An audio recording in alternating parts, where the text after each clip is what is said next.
Mesdames et messieurs, chers collègues, chers amis, en vos grades et qualités, mesdames et messieurs les représentants des forces vives locales, des institutions, des associations, mesdames et messieurs les membres de l'Harmonie, monsieur le porte-drapeau, cher Jacques, Louane, merci à toi et à travers toi à ton professeur, monsieur Ruffinato, professeur d'histoire au collège Jean Monnet, d'avoir lu cet appel du 18 juin 1940, lancé par le général de Gaulle, qui venait d'être nommé général de division quelques semaines plus tôt, et qui, à la suite de la démission du président du Conseil, Reynaud, décide de partir, non pas fuir, de France pour continuer le combat et s'installer ou s'exiler en Angleterre.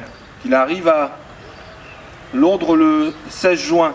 Le 17 juin, il rencontre Winston Churchill, autre grand personnage qui aura marqué l'histoire de ce conflit mondial. Et celui-ci, et avec celui-ci, il décide de lancer un message, un appel, en considérant que la communication est importante, la mobilisation, et surtout les mots. Car quand vous relisez, vous écoutez attentivement le discours du général de Gaulle, vous verrez que les mots ont leur importance.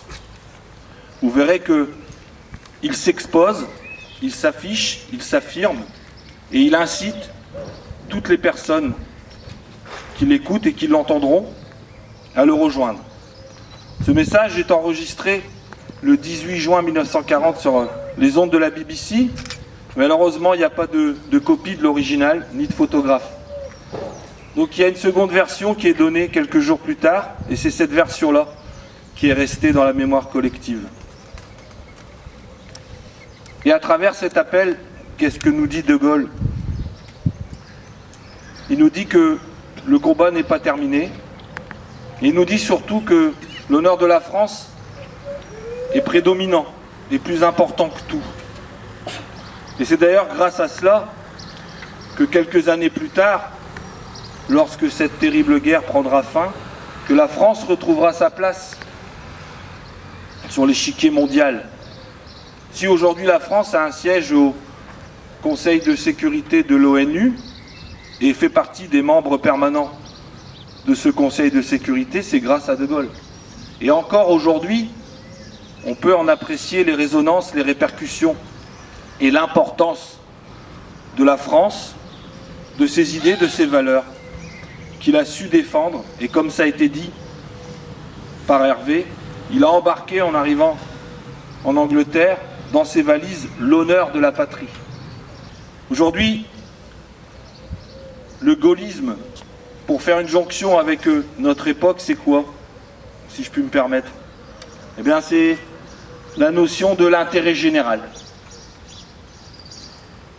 Alors c'est réducteur, me direz-vous, mais c'est la notion de l'intérêt général. C'est la lutte contre le particularisme, le nombrilisme, l'individualisme. De Gaulle, c'est la notion d'honneur, d'honnêteté, y compris intellectuelle, et d'intérêt général.